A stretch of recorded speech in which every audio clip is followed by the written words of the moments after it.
Hello guys, and welcome to this EC Aquatics video.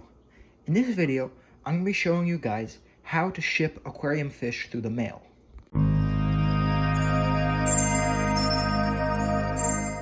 The first thing you're going to want to do, if you're shipping in winter months, like now, is you're going to want to open up a heat pack and shake it up so it starts to warm up. You're going to want to give your heat pack at least a half hour to heat up before you put it in the box and close it up, to make sure that it warms up and it's not a dud. Now that that's open, it'll start to heat up. And now we can move on to the most important part of shipping, and that's protecting the fish.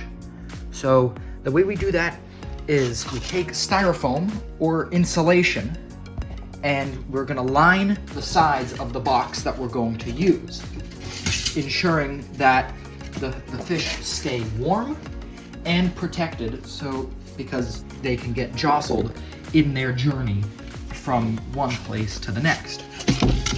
So I've got a couple pieces of styrofoam here that I'm gonna lay in this box.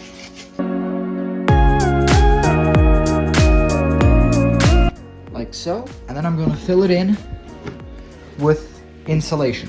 There we go. Now our insulation is in. And now we're gonna move on to catching the fish and bagging them up. So the fish that I'm gonna be shipping out today are some of these albino crebensis. As you can see, they're all huddled up in the back.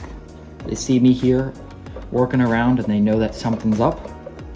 So the way we're gonna do that is catch out each fish individually and place them in this hard container with a little bit of water before we add each fish to their individual bags. Now enjoy this time lapse of me trying and probably failing to catch these fish.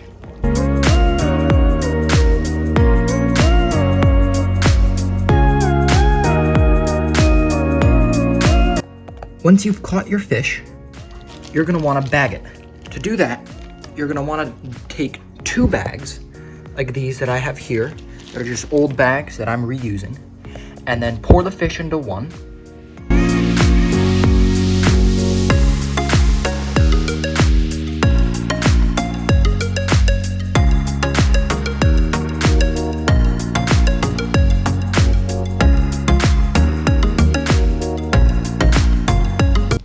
Like so.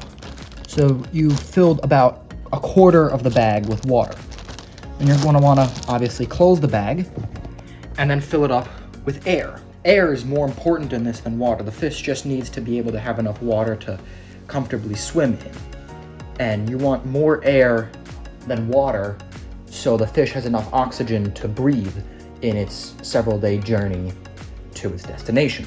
To fill it with air, you can either use pure oxygen or you can use just the air from your room, like using an aquarium air pump to just fill it up. That's what I do, and I've done this many, many times, and it's always worked for me. I've never had a death shipping this way, knock on wood. So the next thing you're gonna do is you're gonna wanna take a couple of rubber bands, at least 2 or 3, and rubber band your bag shut. That way, obviously, the water doesn't escape, nor does the air.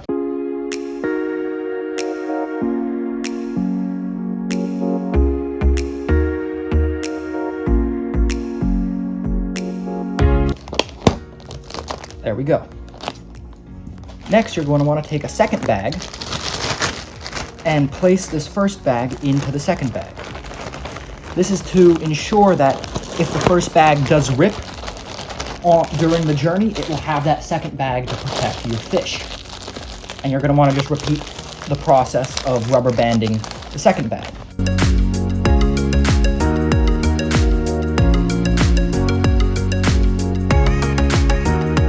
There we go.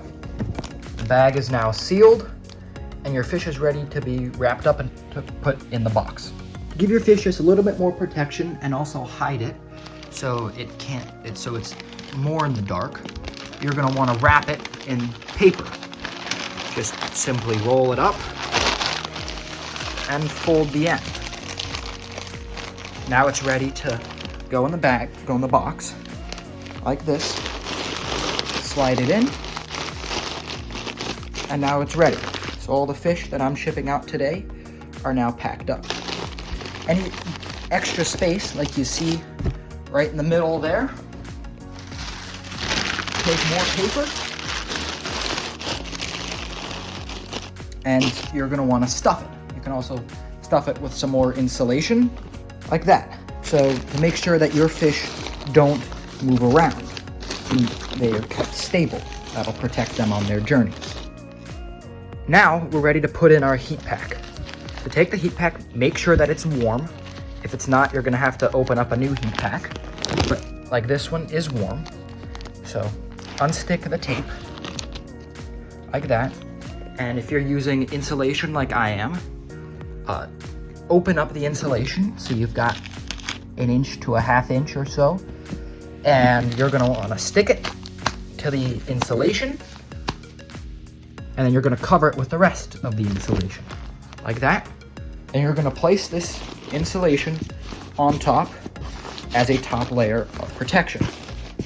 This way, the heat pack won't directly come into contact with the bags and your fish won't be roasted alive. Once you've got your fish all packed up, tape up the box. I obviously didn't show you guys that because that's a hard enough job without using a camera. These boxes will actively try and fight against being closed. It's really difficult to get them closed, especially if they're packed to the brim like these need to be to ensure that the fish are safe throughout their entire journey.